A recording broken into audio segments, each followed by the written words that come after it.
Is what a 1-year-old impeller looks like that shit itself. Welcome aboard.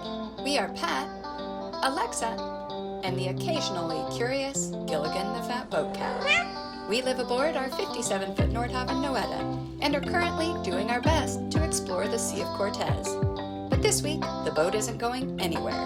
A catastrophic failure is slowing us down and giving Pat some salty language. Hey. Right, so Alexa just did a great job docking, but when I was on the dock tying the boat up, I noticed that there was no water coming out of the wing engine exhaust. So got tied up, shut it down. There's water in the sea chest, it's full, and but no water flow. So you turned it on again to see. Turned it on test. again to check, and I thought maybe because we were running the generator and hydraulic cooling that maybe the water got depleted, but it's full in the sea chest. So next step, and let everything cool down. Of course, I get to leave now. He has to go to work. Pull the cover off, and I suspect the impeller's probably compromised. So She's given us a project. She just gave us a great month. We had 12 days at anchor. It was great, but now she's throwing a little fit. Yeah. She's tired. So All right, yeah. project for Noeta. I was gonna check the impellers anyway on the wing and the generators, but you know, Now we're really going to. we're really going to. Oh, fun. All right, so I just took the cover off the raw water pump, which is right there, and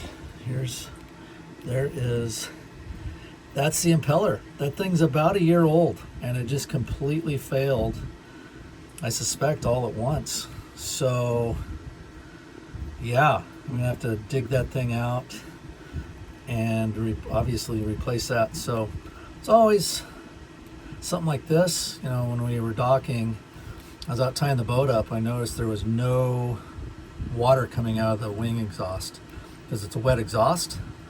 So I immediately went in, shut it down, and the engine had not overheated yet. So I suspect this thing finally just it's shit itself all at once while we were docking. Yeah, I've heard of some of these impellers failing like this, so I don't know if there's a bad lot out there or what, but this thing's not quite a year old. So, and I was coming up to inspect them anyway and replace them before we cross back over to the mainland. But yeah, look at that thing. It just looks like all but one little vanes failed. Good times. Is what a 1-year-old impeller looks like that just shit itself. Did account for all the vanes off it, so that's good. And our water pump, it has inside there's a couple I don't know, bars or something across it, so it kind of makes it harder for this stuff to get ingested into the cooling system. So that's accounted for. Now I just got to get a new one, or see if I have one. Okay, at the boat parts store, looking for the impeller. Hopefully we can find one here. Shopping for a new impeller. This looks like the right one. They're the same on the inside. You have any words of wisdom? Well, this one doesn't fit. And this one is the one that I bought in the Mexican chandlery. Yeah. It's the only one they had, the Get it closest. on, for one. But also, I can just tell because I don't know if you can even see. It's got all the shit in the way. So the impeller blades need to compress right here through this part because this is where it moves the water, and you can see they don't even compress really. So Not gonna cut it. that one's not gonna fit. No working. But we have 2 more that should show up today. So hopefully those work. They should. Hope so. They match the spares Does that. engine room make my ass look big? Well, not gonna say anything. Okay, no working. All right. All right, so more on our wing engine raw water pump.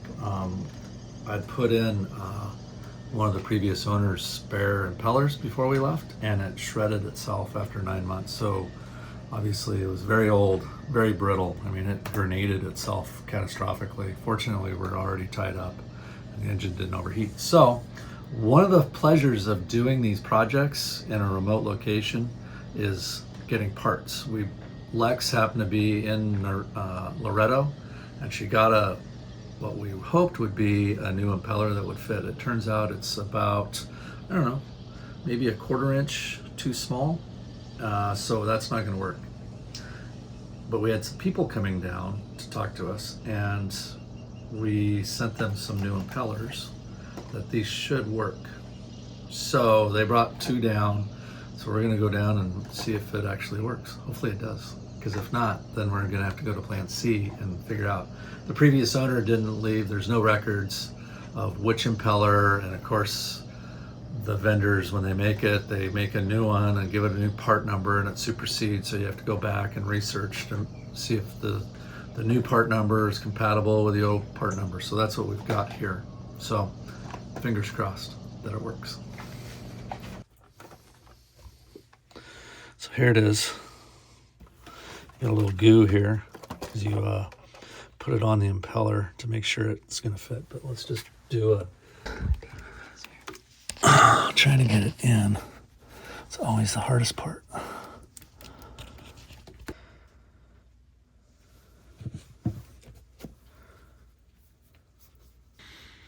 You do this so it'll go in easier and slide in.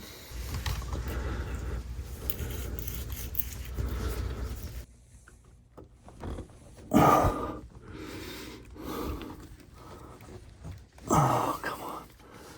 All right. It's on there. Our little O-ring. Put a little more lubey on here. So do we think it's the right one? Yeah, I think it is. O-ring that goes in here.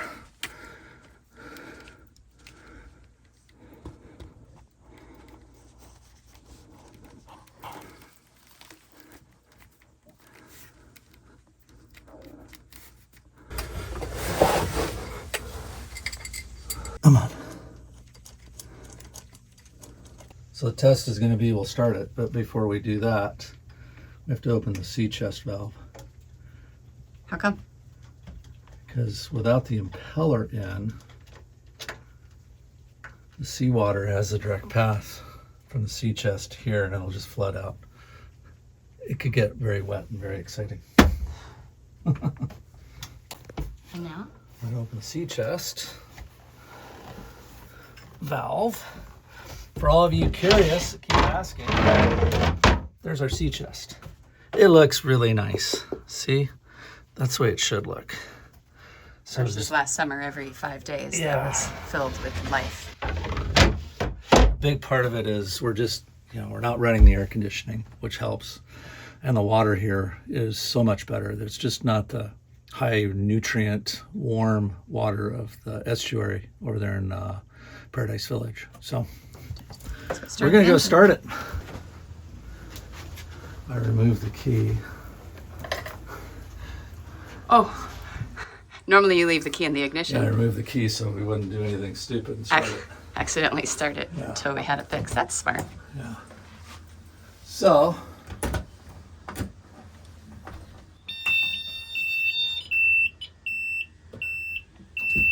flashy light.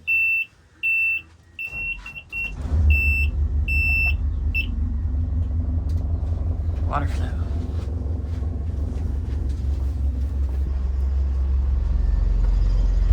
Come on, water. Look at that. Now we'll go down and check. That's actually a lot more water flow than it's been. Oh, leaking. I see. Sea chest.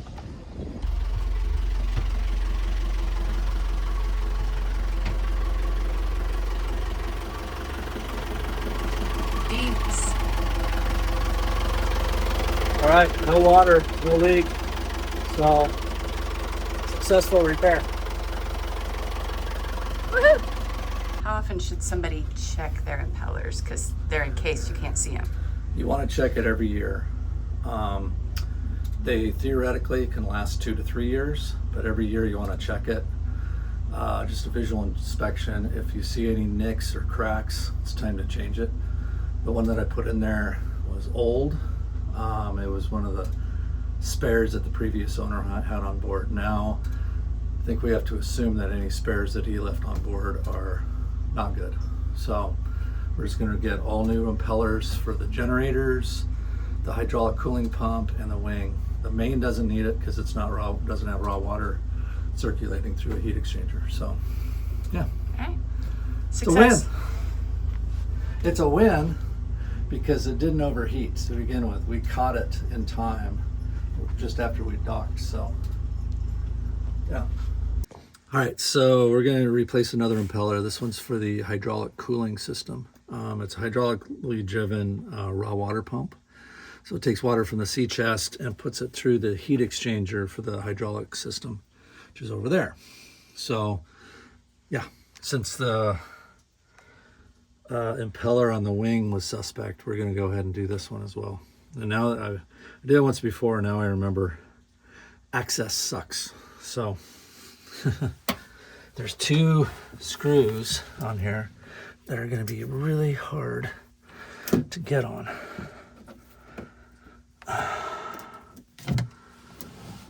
I can't even get, I can't remember how I got on those. Want me to do it from this side? Well, the problem is this right here.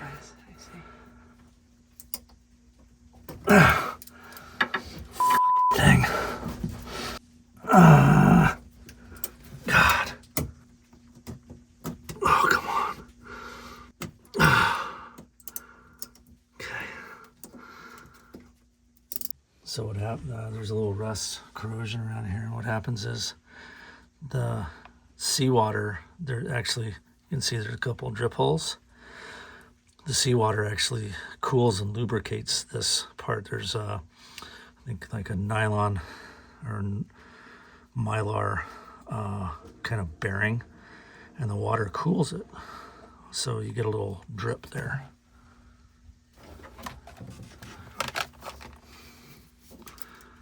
That's one way you tell if the pump is starting to fail. That's where it usually fails. Is it starts leaking a lot right there.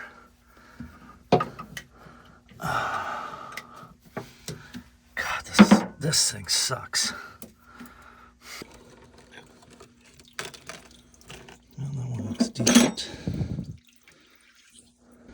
That plug is on there. Jesus Christ. God. You have a 57-foot boat and you gotta put where you can't work on it. There's more in the way of this fucking pump. Come on, you. God damn it. This is an impeller puller. So these claw onto the impeller and this just levers it out. But you gotta get it on. And access, and it's because there's so much shit in the way, it's impossible to even get it on.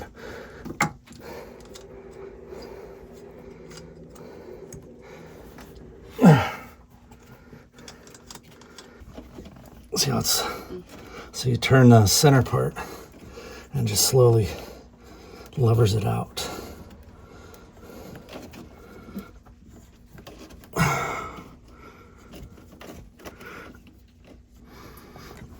There we go. It's out.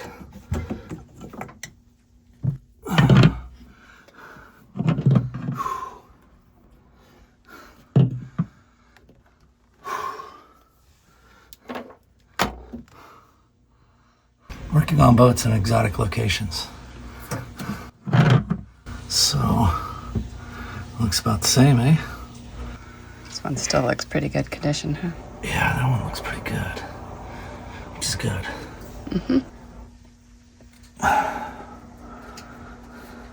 Goop her up.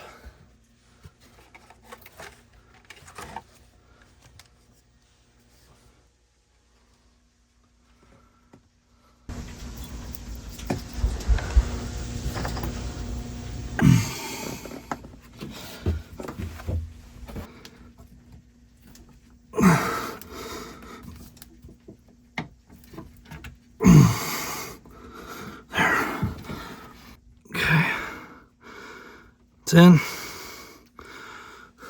Opening the sea chest. Because you don't want those neoprene rubber impellers running without water for too long.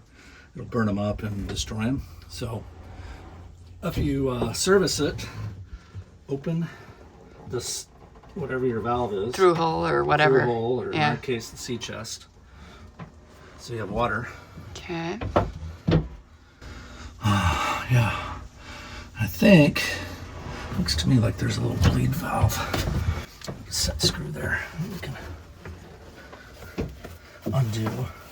Maybe that'll pre-charge it. Let's try that. So right here on top, it looks to me like there's a little bit of a, so we can do this. Just get some water into it. Yeah, let's see. I suspect that's what this is for. We'll find out in a second. All right. We're getting a little water in there. That's good. There's a little, I can see a little orange washer or O-ring in there, so it's sealed. Okay, we got a little water in there. Let's go start the wing, then we'll pressurize the hydraulic system. So then we can check for flow and leaks.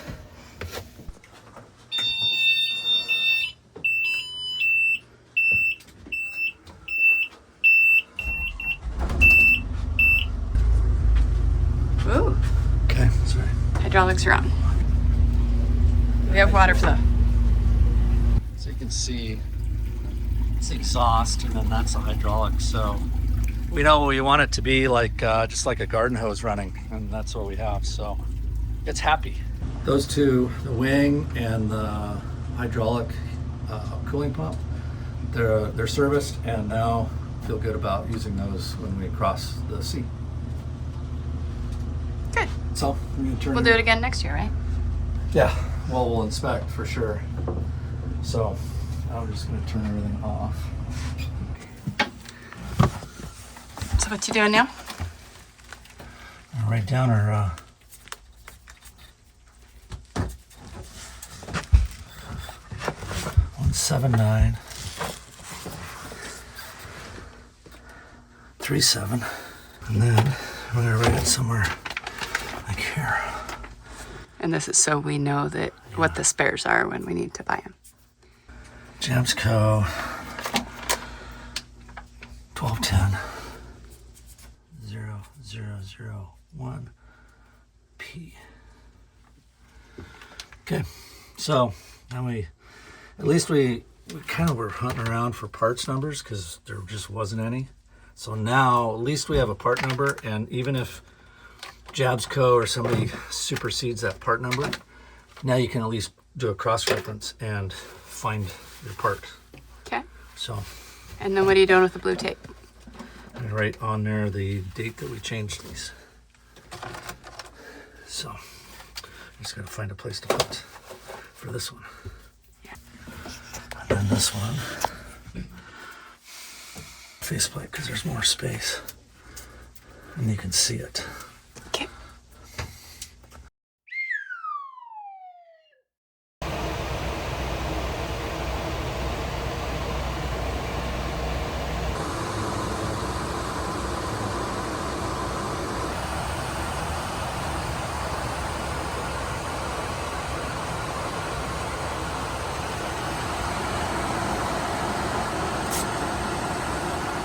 So I had to leave right after I installed the impeller, so I've not had an opportunity to test them, actually use them. So when I get back from work in the next couple days, we'll get the boat off the dock and we'll test the wing and the hydraulic cooler, make sure everything works well. After doing that, doing some online research and talking to Lugger Bob, who had a suggestion for a much better impeller, the Globe, I went ahead and looked at those, and I'll show you on my iPad how I found those and cross-referenced the part numbers to get the impeller that I needed, or the impellers that I needed. All right, the impeller saga. After talking to Bob Center, he recommends these Globe impellers. They are super high quality, great run dry performance, as you can see here. The globe is the blue one on the right, and then the neoprene standard, like a Jabsco or something like that, significantly less run dry performance, and probably just all around quality. So the great thing about this, and it took a little bit to find this actually, but because it actually crashed for a moment. So you can go impeller, OEM. So we're going to go Jabsco, because that's the part number I have. I got a picture of the pump, or the impeller, on my iPhone, so you can't see me doing that. So this is for the wing. It's a 17937. So you just scroll down, 17937. Here it is. Boom. You select that, and then there's we want water because it's a raw water impeller, and it gives you, there's your number. You can see the product code. It's a 01-121140. So you can go find them pretty much, well, Defender's the one that I've found it at. So you just go Defender, boom. I've already ordered 2, so this might pop up. So you gotta verify you're a human being, because that's important now. And there it is. It's not cheap, but in something like this, like on your wing engine, there's no overheat protection. So that engine, like on a Deere or a Lugger, it'll run until you shut it off and possibly cause damage. So this $82 investment is well worth it in the protection. The mains, Deere and Luggers, if they're raw water cooled going through a heat exchanger, same deal. They won't shut off. The generators, on the other hand, do have overheat protection, and they will auto shut down. The asterisk, or the disclaimer here, is from Bob, is he doesn't know about Detroit diesel, MTUs, Volvos, or anything like that. So you want to make sure you know what you're getting yourself into if you have those engines. So I really like these, the fact that Bob likes these, so I like these. So I've ordered 2 for the wing and 2 for the heat exchange, or the hydraulic cooling pump. I don't want to get too many, because there is probably still a shelf life on these. So just knowing that maybe once a year, or if we're using it a lot, like the hydraulic cooling pump, definitely stay on that one every year. The wing, you can probably get away with a yearly inspection, and then 2 years replace it, but definitely inspect it and look at the quality of the impeller. Don't skimp on this, because these are really important parts.